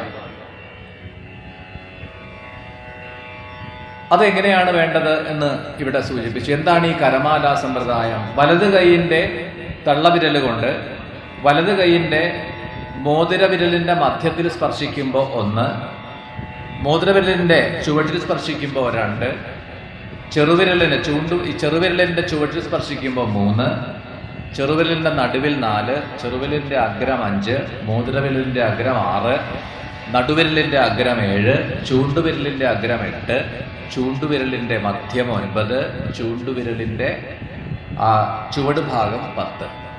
ഇങ്ങനെ സ്പർശിച്ചുകൊണ്ട് 1, 2, 3, 4, 5, 6, 7, 8, 9, 10 എന്ന് എണ്ണം പിടിക്കുന്നതിനെയാണ് കരമാല സമ്പ്രദായം, കരരേഖാ സമ്പ്രദായം എന്നത് പറയും. അപ്പം എന്തായി? 10 എന്നുള്ള സംഖ്യ പൂർത്തിയായി. ഇതിന് തൊട്ടുകൊണ്ടിരുന്നാൽ പോരാ, ജപിക്കുകയും വേണം. അങ്ങനെ കണക്ക് കൂട്ടാം. 1000 വരെയൊക്കെ ബുദ്ധിമുട്ടൊന്നുമില്ല, 100 വരെയൊക്കെ എളുപ്പത്തിൽ പറ്റും. അതിനേക്കാൾ ഫലമാണ് ശംഖമണികളെ കൊണ്ടുള്ള മാലയാണെങ്കിൽ. ഒരു 54, 108, 51, അത് പല രീതിയാണ്. മുത്തുകളുടെ എണ്ണം കണക്കാക്കുന്നതിന് ഒരുപാട് ഇതുണ്ട്. പല രീതിയിലുള്ള ഫലശ്രുതികൾ ഇവിടെ പറയുന്നുണ്ട്. അപ്പൊ ശംഖമണികൾ, രുദ്രാക്ഷം. അപ്പൊ ശിവനാമത്തിനെ ജപിക്കാൻ, പഞ്ചാക്ഷര മന്ത്രത്തിനെ ജപിക്കാൻ ഏറ്റവും ശ്രേഷ്ഠമായ ഒരു ജപമാല രുദ്രാക്ഷം തന്നെയാണ്. അത് നമുക്ക് ലഭ്യമാണ്. രുദ്രാക്ഷം അത്ര ഉത്തമമായതല്ലെങ്കിൽ കൂടി സാധാരണ രുദ്രാക്ഷങ്ങൾ ലഭ്യമാണ്. ആ മാല ഉപയോഗിക്കാം. സ്ഫടികമാല ഉപയോഗിക്കാം.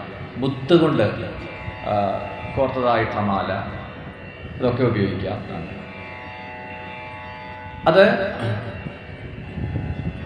ത്രിംശരക്ഷൈ കൃതാമാല ധനതാ ജപകർമ്മണി. അപ്പോൾ 30 എണ്ണമുള്ള ഒരു ജപമാലയാണെങ്കിൽ, അതിലെ രുദ്രാക്ഷമണികൾ 30 എണ്ണമാണെങ്കിൽ അത് ധനത്തെ നേടാൻ വേണ്ടിയിട്ട്, അവിടെ അതിൻ്റെ ഉദ്ദേശം ധനം ഉണ്ടാവാൻ വേണ്ടി. 27 മുത്തുകളുള്ള മാലയാണ് ഉപയോഗിക്കണമെങ്കിൽ അത് പുഷ്ടിപ്രധാനമാണ്, പുഷ്ടിയെ പ്രദാനം ചെയ്യുന്നതാണ്. 25 എണ്ണമുള്ള ഒരു മാലയാണ് ഉപയോഗിക്കണമെങ്കിൽ അത് മുക്തി പ്രധാനമാണ്. ഇങ്ങനെ തുടങ്ങി ഓരോന്നിനും വ്യത്യാസമുണ്ട്. അത് വലത് കൈയിൽ ധരിച്ചുകൊണ്ട് നമ്മൾ സാമാന്യ എളുപ്പമാണ്. അത് ഇങ്ങനെ ഓരോ മുത്തായിട്ട് ഇങ്ങനെ മാറ്റിക്കൊണ്ട് എണ്ണം പിടിച്ച് ജപിക്കുക. ഗൃഹേ ജപം സമം വിദ്യാൽ ഗോഷ്ഠേ ശതഗുണം വിദു. ആദ്യം പറഞ്ഞു, നമ്മൾ എവിടെ ഇരുന്ന് ജപിക്കുന്നു എന്നുള്ളതിന് വ്യത്യാസമുണ്ട്. ഗൃഹത്തിലിരുന്ന് ജപിക്കുന്നതിൻ്റെക്കാളും ഫലം കൂടുതലാണ് ഒരു നദീതീരം, ജലാശയത്തിൻ്റെ തീരം.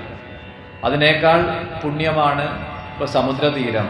അതിനേക്കാൾ പുണ്യമാണ് വനപ്രദേശം അല്ലെങ്കിൽ പുണ്യനദികളുടെ തീരം. അതിനേക്കാൾ അധികം ഫലമാണ്, അനന്തമാണ് ഫലം ശിവാലയത്തിലിരുന്നു കൊണ്ട്, ശിവക്ഷേത്രത്തിലിരുന്നു കൊണ്ട് ജപിക്കുന്നത്. ഏത് ദിക്കിന് അഭിമുഖമായിരുന്നു ജപിക്കുന്നു എന്നതിനനുസരിച്ചും അതിന് വ്യത്യാസമുണ്ട്. പശ്ചിമം ധനദം വിദ്യാത് ഔത്തരം ശാന്തിദം ഭവേൽ. പൂർവ അഭിമുഖം വശ്യം ദക്ഷിണം ച അഭിചാരികം. കിഴക്ക് ദിക്കിന് അഭിമുഖമായിട്ടിരുന്നാണ് ഈ പഞ്ചാക്ഷരം ജപിക്കേണ്ടത് എങ്കിൽ അത് വശ്യപ്രധാനമാണ്. വശീകരിക്കുക, പല കർമ്മങ്ങളെ കുറിച്ചൊക്കെ നമ്മൾ പറയുമല്ലോ, വശ്യപ്രധാനം. തെക്ക് ദിക്കിന് അഭിമുഖമായിട്ടാണ് എങ്കിൽ അത് ആഭിചാര കർമ്മങ്ങളുടെ ഫലം നമുക്ക് അനുകൂലമാവാൻ വേണ്ടിയിട്ടാണ്. പശ്ചിമം ധനദം വിദ്യാത് ഔത്തരം ശാന്തിദം ഭവ്യം. പടിഞ്ഞാറ് അഭിമുഖമായിട്ടിരുന്ന് ജപിക്കുകയാണെങ്കിൽ, സ്വതവേ നമ്മൾ വൈകുന്നേരങ്ങളിൽ സായം സന്ധ്യയിൽ എപ്പോഴും നമ്മളുടെ ജപം വീടുകളിലാണെങ്കിൽ സാധാരണ ചെയ്യുന്നത് പടിഞ്ഞാറ് അഭിമുഖമായിട്ടാണ്. ആ സൂര്യൻ അസ്തമിക്കുന്നു, ആ സൂര്യൻ അഭിമുഖമാവണമെങ്കിൽ പടിഞ്ഞാറ് അഭിമുഖമാവണം. അപ്പോൾ പടിഞ്ഞാറ് അഭിമുഖമായിട്ട് ജപിക്കുമ്പോൾ അത് വിദ്യ, ധനം ഇതിനെ നേടാൻ വേണ്ടിയിട്ട്. നോക്കിക്കോളൂ, പണ്ടുള്ളവരെത്ര ബുദ്ധിപൂർവ്വം പറഞ്ഞു വെച്ചു, സന്ധ്യാസമയത്ത് കയ്യും കാലും മുഖവും കഴുകി ഭസ്മം കുറിയിട്ട് പഞ്ചാക്ഷരം ജപിക്കും. എളുപ്പത്തിൽ പറഞ്ഞു തന്നു. അപ്പോൾ ഗൃഹത്തിൽ പടിഞ്ഞാറ് തിരിഞ്ഞിരുന്ന് ഒരു വിളക്കം കൊളുത്തി വയ്ക്കുക.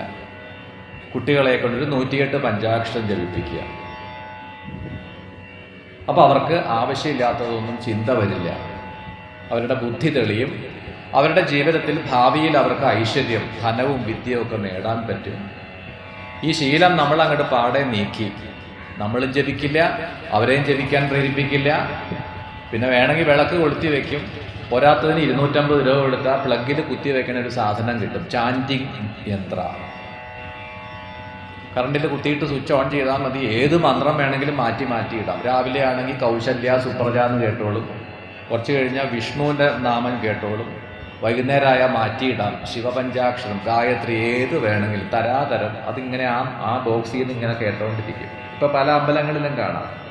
തെറ്റൊന്നുമില്ല. പക്ഷേ ഞാൻ ജപിക്കുന്നതിന് പകരം യന്ത്രം ജപിച്ചിട്ട് കാര്യമില്ല. അങ്ങനെയാണെങ്കിൽ ഇപ്പം നിങ്ങൾ ഭക്ഷണം കഴിക്കുന്നതിന് പകരം വേറൊരാൾ കഴിച്ചാൽ പോരെ.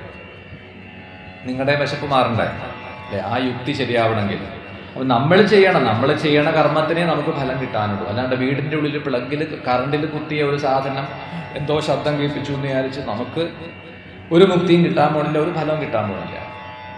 തൽക്കാലത്തേക്ക് ഒരു അന്തരീക്ഷത്തിനൊരു എന്താണ് പറയുക, ഒരു പോസിറ്റീവ് വൈബ് കിട്ടുമായിരിക്കാം. അതുകൊണ്ട് തെറ്റാണെന്ന് പറയണില്ല, ചെയ്തോളൂ. പക്ഷേ അവനവൻ ജപിക്കണം, അതിന് സംശയമൊന്നുമില്ല. അപ്പൊ പടിഞ്ഞാറ് അഭിമുഖമായിരുന്നു ജപിക്കുന്നുവെങ്കിൽ അത് ധനതം വിദ്യ, ധനത്തെയും വിദ്യയെയും പ്രദാനം ചെയ്യുന്നു. വടക്ക് അഭിമുഖമായിരുന്നു ജപിക്കുക, അത് ശാന്തിപ്രദമാണ് എന്ന് പറഞ്ഞു. അപ്പൊ നമ്മൾ ഒരു ഉപാധി വെച്ചിട്ട് വേണം ജപിക്കാൻ. പ്രത്യേകിച്ച് നമ്മുടെ ഗൃഹത്തിലിരുന്നിട്ടാണ് നമ്മൾ കൂടുതലും ഈ ജപസാധനകളൊക്കെ ചെയ്യേണ്ടത്. ക്ഷേത്രം നമുക്ക് അതിന് വന്നു പോകാനും ദർശനം നടത്താനും ഒക്കെയുള്ളൊരു സങ്കേതം, ഒരു വേണമെങ്കിൽ റീചാർജ് പോയിന്റ്, അതിന് വിചാരിച്ചാൽ മതി. ഗൃഹമാണ് നമുക്ക് പ്രാധാന്യം, അവിടെയാണ് നമ്മൾ കൂടുതൽ സമയം ചെലവഴിക്കുന്നത്. അപ്പോൾ ഗൃഹത്തിലിരുന്ന് ജപിക്കുമ്പോൾ ഒരു ഉപാധി, ദീപം, വിളക്ക് കൊളുത്തി വയ്ക്കും. അപ്പൊ അടുത്ത ചോദ്യമാണ് എത്ര തിരി ഇടണം എന്നാണ്.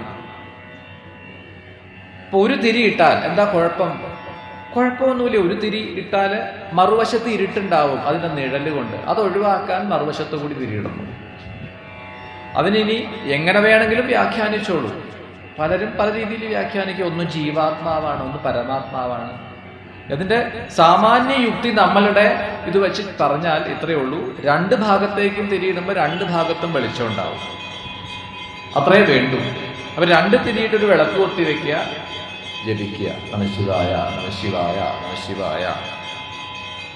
അതങ്ങനെ ഒരു 108 1008 നിത്യവും 108 ജപിച്ച് ശീലിപ്പിക്കുക. കുട്ടികളെയൊക്കെ പിടിച്ചിരുത്തുക.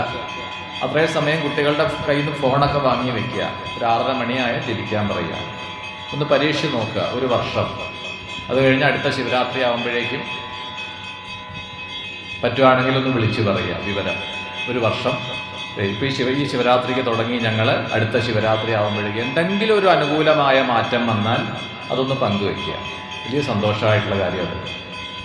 ഉഷ്ണീഷി കഞ്ചുകീ നഗ്നോ മുക്തകേശോ ഗളാവൃത അപവിത്രകരോ അശുദ്ധോ വിലപന്ന ജപേൽക്കുചി ക്രോധം മതം ക്ഷുതം ത്രീണി നിഷ്ഠീവന വിജൃംഭണേ. വസ്ത്രം ധരിക്കാതെ ഇരുന്ന് പാടില്ല. കുട്ടിക്കാലത്തൊക്കെ ചെറിയ കുട്ടികളെ പോലും അമ്മയോ മുത്തശ്ശിയോ മടിയിലിരുത്തി ജപിക്കുമ്പോൾ പോലും ആ കുട്ടി ചെറിയ കുട്ടിയാണ്, പക്ഷെ എന്നാലും അതിനെ എന്തെങ്കിലും ഒരു വസ്ത്രം ധരിപ്പിക്കും. അപ്പോൾ നഗ്നമായിട്ട് കുട്ടികളാണെങ്കിൽ കൂടി അത് പാടില്ല. പ്രായമായവരെയും ഇപ്പൊ കിടന്ന കിടപ്പാണ്, പക്ഷെ അവരെ ഒരു വസ്ത്രം ധരിപ്പിച്ചിട്ടുണ്ടാവും. അങ്ങനെ ജപിക്കാൻ പാടില്ല. മുടി അഴിച്ചിട്ടിട്ട് ജപിക്കാൻ പാടില്ല എന്നാണ്. പെട്ടു ഇത് കെട്ടിവെക്കാൻ പലപ്പോഴും ഉണ്ടാവില്ല, കെട്ടണ ശീലം ഉണ്ടാവില്ല അല്ലേ? പക്ഷെ അങ്ങനെ സാധാരണ കുളി കഴിഞ്ഞാൽ തല തുവർത്തി മുടി കെട്ടി വെക്കുക, അതൊരു സമ്പ്രദായമാണ്. എന്നിട്ടേ നമ്മൾ ഇപ്പോൾ ഗൃഹകൃത്യങ്ങൾ വീട്ടിൽ ജോലി ചെയ്യാൻ തുടങ്ങുമ്പോഴും പ്രായമായവർ പറയും മുടി കെട്ടി വെക്കുക, അല്ലെങ്കിൽ എന്താ കുഴപ്പം, ഇതിങ്ങനെ കൊഴിഞ്ഞു വീഴും. അത് തന്നെ കാരണം കഴിക്കണ ഭക്ഷണത്തിലും അവിടെ ഇവിടെയൊക്കെ അത് വരാതിരിക്കാനാണ് അതൊന്ന് നല്ലവണ്ണം കെട്ടി വെക്കുക. അപ്പം ജപം ചെയ്യുമ്പോഴും അങ്ങനെ വേണം. മുടി അഴിച്ചിട്ടുകൊണ്ട് പാടില്ല. പിന്നെ ശരീരം മുഴുവനും പുതച്ചിരുന്നിട്ട് പാടില്ല എന്നാണ്. അങ്ങനെ പാടില്ല. അപ്പോൾ സന്യാസ സമ്പ്രദായത്തിൽ ഒരു പക്ഷേ ഉണ്ടാവാം, പക്ഷെ നമ്മളെ സംബന്ധിച്ചിടത്തോളം ശരീരം മുഴുവനും മൂടി അങ്ങനെ പാടില്ല എന്ന് പറയുന്നു. അശുദ്ധമായിട്ടിരുന്ന് പാടില്ല. അതുകൊണ്ടാണ് നമ്മൾ നമ്മളുടേതായ രീതിയിൽ നമുക്ക് ഏതാണോ സൗകര്യം, ഇപ്പൊ കുളിച്ചു കഴിഞ്ഞിട്ട് വരണവർക്ക് അത് പറ്റും, ശരീരം ശുദ്ധമായി. അത് പറ്റാത്തവര് കയ്യും കാലും മുഖവും കഴുകിയാൽ മതി, അത്രയും മതി ശുദ്ധിക്ക്. രോഗശയിൽ കിടക്കുന്നവനെ സംബന്ധിച്ചിടത്തോളം ഇതൊന്നും പറ്റില്ല. അപ്പൊ എന്ത് വേണം? അവരുടെ ശരീരം ഒന്ന് തുടയ്ക്കുക, എന്നിട്ടൊരു അല്പം ഭസ്മം എടുത്ത് നെറ്റിയിൽ ഇടിയിക്കുക, അത്രയും മതി. ഇങ്ങനെ ഏത് രീതിയിലായാലാണോ നമുക്ക് ശുദ്ധമാവാൻ പറ്റുക, ആ രീതിയിൽ ശരീരത്തെ ശുദ്ധമാക്കിയിട്ട് വേണം ജപിക്കാൻ. കിടന്നുകൊണ്ട് പാടില്ല എന്ന് പറഞ്ഞാൽ ഇവിടെ നമ്മൾ അടുത്ത സംശയം വരും, വയ്യാത്തൊരാൾക്ക് എങ്ങനെയാണ്? അവിടെ എഴുന്നേറ്റിരിക്കാൻ പറ്റാത്ത ആൾക്ക് കിടന്നുകൊണ്ട് ജപിക്കാം, തെറ്റില്ല. പക്ഷെ നമുക്ക് ഇരിക്കാൻ പറ്റുന്ന ആൾ കിടന്നുകൊണ്ട് ജപിക്കരുത്. എഴുന്നേറ്റിരിക്കാൻ പറ്റുന്ന ഒരാൾ കിടന്നുകൊണ്ട് പാടില്ല.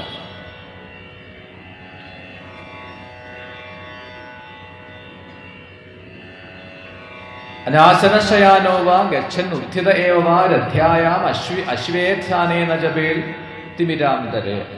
രാത്രിയിലൊക്കെ ആണെങ്കിൽ ഇരുട്ടത്ത് ഒട്ടും വെളിച്ചമില്ലാത്തിടത്തിരുന്ന് ജപിക്കാൻ പാടില്ല, എന്തെങ്കിലും ഒരു പ്രകാശം ഉണ്ടാവണം. അങ്ങനെയുള്ള ആ നിയമങ്ങളൊക്കെ വിസ്തരിച്ചു. അതുപോലെ തന്നെ സദാചാരോജപൻ ശുദ്ധം ധ്യായൻ ഭദ്രം സമശ്നുതേ. ആചാരനിരതനായിക്കൊണ്ട് വേണം ജപിക്കാൻ. സദാചാരം അത് വിദ്യയെ പ്രദാനം ചെയ്യുന്നതാണ്. പരമമായ ഗതിക്ക്, നമ്മുടെ സദ്ഗതിക്ക് സഹായകമായിട്ടുള്ള ഒന്നാണ്. അപ്പൊ അതുകൊണ്ട് സദാചാരനിരതനായിട്ട് ഈ പറഞ്ഞ വിധിനിഷേധങ്ങളെ മാനിച്ചുകൊണ്ട് വേണം ജപിക്കാൻ. ഇതെല്ലാം പറഞ്ഞിട്ടാണ് ന ലഗ്നതിഥി നക്ഷത്ര വാരയോഗാദയ പ്രിയേ അസ്യാ അത്യന്തമപേക്ഷ്യാസു നൈഷ സുപ്ത സദോദിത അസാധിത സാധിതോവ സിദ്ധ്യത്യേവന സംശയ. ഇവിടെ കുറേ നിയമങ്ങൾ പറഞ്ഞു, അങ്ങനെ വേണം, ഇങ്ങനെ വേണം, അതുപോലെ പാടില്ല, ഇതുപോലെ പാടില്ല, കുറേ വിധി നിഷേധങ്ങൾ പറഞ്ഞു. എന്നിട്ടാണ് പറഞ്ഞത് സാധിക്കുന്നവർ അവർക്ക് സാധ്യമായ രീതിയിൽ പാലിക്കുക. ഏതൊക്കെ നിയമങ്ങളാണ് നമുക്ക് പാലിക്കാൻ പറ്റുക അത് പാലിക്കുക. ഇപ്പൊ ഗൃഹത്തിലാണ് നമുക്ക് നിത്യവും 1008 ജപിക്കണം, പക്ഷെ ഇരുന്ന് ജപിക്കാൻ സമയമില്ല, പക്ഷെ അത് മുടക്കണം എന്നില്ല. അപ്പൊ എന്ത് വേണം? ഗൃഹത്തിലെ ജോലികളൊക്കെ ചെയ്തുകൊണ്ടിരിക്കുമ്പോഴും ജപിക്കാം, തെറ്റൊന്നുമില്ല. കാരണം അത് നമ്മളുടെ സൗകര്യത്തിന് വേണ്ടി നമ്മൾ അത് തിരഞ്ഞെടുത്തു എന്നേ ഉള്ളൂ. അതുകൊണ്ട് മോശമാണെന്നൊന്നും അർത്ഥമില്ല, അതിനും ഫലമുണ്ടാവും. മുടക്കരുത്, കഴിയുന്നതും മുടക്കരുത്. പിന്നെ എന്തെങ്കിലും അശുദ്ധി ഉള്ളപ്പോൾ ജപിക്കാമോ ജപിക്കാൻ പാടില്ലയോ, അതൊരു കുറച്ച് ശ്രമകരമായ അല്ലെങ്കിൽ മറുപടി പറയാൻ ബുദ്ധിമുട്ടുള്ള ചോദ്യമാണ്, പ്രത്യേകിച്ച് ഇന്നത്തെ കാലത്ത്. അങ്ങനെ ഒരു ചോദ്യത്തിന് ഉത്തരം ഇപ്പോൾ പറഞ്ഞാൽ തന്നെ ഈ പറയണത് ആരെങ്കിലും റെക്കോർഡ് ചെയ്തിട്ട് നാളെ സോഷ്യൽ മീഡിയയിൽ കൊടുത്താൽ മതി. പിന്നെ കുറേ പേര് നേരിട്ട് വന്ന് തല്ലില്ല എന്നേ ഉള്ളൂ, അല്ലാതെയുള്ള ഒരു പരിപാടി ഉണ്ട്. പിന്നെ അങ്ങോട്ട് തുടങ്ങുകയായി കുറേ അഭിപ്രായങ്ങൾ പറയുകയായി. 2 അഭിപ്രായം ഉണ്ടല്ലോ, അമ്മയെ തല്ലിയാലും 2 അഭിപ്രായം എന്ന് പറയുന്ന പോലെയാണ്. എന്താ ജപിച്ചാൽ കുഴപ്പം, ജപിച്ചില്ലെങ്കിൽ എന്താ കുഴപ്പം? അതുകൊണ്ട് പറയുന്നു അവരവരുടെ തീരുമാനത്തിന് വിടുകയാണ്. കുലവാലായ്മകളുള്ളപ്പോഴോ, മാസമുറ 10 വയസ്സ് മുതൽ 50 വയസ്സ് വരെയുള്ള സ്ത്രീകളിൽ മാസമുറ ഉള്ളപ്പോഴോ, ശരീരത്തിന് അസ്വസ്ഥതയില്ലെങ്കിൽ ജപിച്ചോളൂ, അതേ പറയാൻ നിവൃത്തിയുള്ളൂ. മനസ്സും ശരീരവും സ്വസ്ഥമാണെങ്കിൽ ജപിക്കാം. സ്വതവേ ഇപ്പം ഞാനൊരു പുരുഷനായതുകൊണ്ട് എനിക്ക് സ്ത്രീയുടെ ശാരീരിക ക്ലേശങ്ങളെ എനിക്ക് മനസ്സിലാവില്ല, പറഞ്ഞാലും കൂടുതൽ ബോധ്യമാവില്ല, ഒരു പുരുഷനും ബോധ്യമാവില്ല. കാരണം സ്ത്രീക്ക് മാത്രമേ അവരുടെ ബുദ്ധിമുട്ടറിയാവൂ. അപ്പം ഈ ഓരോ മാസവും അവർ അനുഭവിക്കുന്ന ആ ഋതുകാലം, മാസമുറ എന്ന് നമ്മൾ പറയുന്ന ആ സമയത്ത് ശരീരത്തിനും മനസ്സിനും ഒരുപാട് തരത്തിൽ പലരുടെയും നേരിട്ട് കാണാറുണ്ട്. അവർ വല്ലാതെ വേദന അനുഭവിക്കുന്നു, തലവേദന, അടിവയറ്റിലെ വേദന, ക്ഷീണം, ദേഷ്യം വരിക, പെട്ടെന്ന് ശരീരത്തിലുണ്ടാവുന്ന ചില ഹോർമോൺ വ്യതിയാനങ്ങൾ മനസ്സിനെ അസ്വസ്ഥമാക്കുന്നു. അതുകൊണ്ടായിരിക്കാം പണ്ടുള്ളവർ പറഞ്ഞത് ആ സമയത്ത് വളരെ സങ്കീർണമായ ഉപാസനകളോ ജപമോ ഒന്നും ചെയ്യണ്ട. വേണമെങ്കിൽ മനസ്സിൽ ജപിക്കാമായിരിക്കാം, ജപിച്ചോളൂ, തെറ്റൊന്നും ഉണ്ടാവില്ല. പക്ഷേ നമ്മൾ ഈ ഒരു സമ്പ്രദായം അനുസരിച്ച് ചെയ്യുന്ന കാര്യങ്ങളെ ആ ഒരു 5 ദിവസം എന്നാണ്. 4 ദിവസം കഴിഞ്ഞാൽ 4-ാമത്തെ ദിവസം കുളി കഴിഞ്ഞാൽ സാധാരണ ദൈനംദിന പ്രവൃത്തികളിൽ ഏർപ്പെടാം എന്നാണ് പണ്ടൊക്കെ പറയുക. 5 ദിവസം വരെ ജപകാര്യങ്ങൾക്ക് 5 ദിവസം വരെ കഴിഞ്ഞാലാവാം, തുടരാം എന്നാണ്. ക്ഷേത്ര ദർശനത്തിന് നമ്മൾ അതൊക്കെ പ്രാദേശികമായിട്ടും ചില ദേവതാ വ്യത്യാസം അനുസരിച്ചും 7, 8, 12 എന്നൊക്കെ പറയുന്നു. അതൊക്കെ അതാത് സമ്പ്രദായം, അതാത് സങ്കേതങ്ങളുടെ അനുസരിച്ച് തീരുമാനിക്കുക, അത്രേ പറയാൻ പറ്റൂ. അപ്പൊ നമുക്ക് കഴിയുന്നത് പോലെ ആ ജപത്തെ ചെയ്യുക എന്നുള്ളത് തന്നെയാണ് പ്രാധാന്യം. ഇപ്പൊ ഗുരുപദേശം അനുസരിച്ച് അത് കഴിയുന്നവർ അങ്ങനെ ജപിക്കുക. ഇനി സാധിച്ചില്ല എങ്കിൽ അത് നോക്കേണ്ട ആവശ്യമില്ല. സാധിക്കുമെങ്കിൽ ഒരാളോടൊരു അനുമതി നേടുക, അത്രയേ ഉള്ളൂ. നമ്മൾക്കിടയിൽ തന്നെയുള്ള ഒരു അധ്യാപകനാണ് എങ്കിൽ, നമ്മളെയൊക്കെ വിദ്യ അഭ്യസിച്ച ഒരാളാണെങ്കിൽ അദ്ദേഹത്തിനോടൊരു അനുമതി നേടുക. സ്വതവേ പറയാറുണ്ട്, സ്ത്രീകൾക്ക്, ഭർത്തൃമതികളായ സ്ത്രീകൾക്ക് ഭർത്താവിൽ നിന്ന് അനുമതി നേടാമെന്ന്. ഭർത്താവ് ഈശ്വരോപാസന ചെയ്യുന്ന ഒരാളാണ് എങ്കിൽ അദ്ദേഹത്തിന് ആ ഈശ്വര വിശ്വാസമുണ്ട്, ഭക്തി ഉണ്ട് എന്നാണെങ്കിൽ സംശയമൊന്നുമില്ല, ആ തൻ്റെ ഭർത്താവിൽ നിന്ന് അനുമതി നേടുക, എന്നിട്ട് വ്രതാനുഷ്ഠിക്കുക, ജപം ചെയ്യുക, അത്രയും വേണ്ടൂ. അല്ലെങ്കിൽ ഒരു ഗുരുവിനെ കണ്ടെത്തി അനുമതി നേടി ഉപദേശം തേടി ജപിക്കുക. അതല്ലെങ്കിലും ജപിക്കാമെന്ന് പറഞ്ഞു. അങ്ങനെ പഞ്ചാക്ഷര മഹാത്മ്യം ഏറ്റവും ശ്രേഷ്ഠമായിട്ടുള്ള ഒന്നാണ്. ഇതിനപ്പുറത്തേക്ക് ഇനി മറ്റൊരു വിദ്യയില്ല, മറ്റൊരു മന്ത്രമില്ല. മന്ത്രരാജൻ എന്നാണ് ഈ പഞ്ചാക്ഷരത്തെ നമ്മൾ പറയുന്നത്. ഏവം സാക്ഷാൽ മഹാദേവി മഹാദേവേന ശൂലിന ഹിതായ ജഗദാമുക്ത പഞ്ചാക്ഷര വിധീയത യൈദം കീർത്തയേത് ഭക്ത്യാ ശൃണുയാദ്വാ സമാഹിത സർവപാപവിനിർമുക്ത പ്രയാതി പരമാം ഗതി. ഇങ്ങനെ ശ്രീപരമേശ്വരൻ പാർവതീദേവിക്ക് ഉപദേശിച്ചു കൊടുത്തതായ ഈ പഞ്ചാക്ഷര വിദ്യ, പഞ്ചാക്ഷര മന്ത്രത്തിന്റെ മഹാത്മ്യം, ഇത് കേട്ടാൽ തന്നെ എന്നാണ്, ഇത് കീർത്തിക്കുകയോ കേൾക്കുകയോ ചെയ്താൽ തന്നെ സർവപാപം നിർമുക്ത, എല്ലാ പാപങ്ങളിൽ നിന്നും മോചനം നേടും, പ്രയാതി പരമാം ഗതി, പരമഗതിയെ പ്രാപിക്കും എന്ന് ഫലശ്രുതി പറഞ്ഞുകൊണ്ടാണ് ഈ പഞ്ചാക്ഷര മഹാത്മ്യത്തെ ഇവിടെ സമർപ്പിക്കുന്നത്. നമഃ പാർവതീപതയേ ഹര ഹര മഹാദേവ.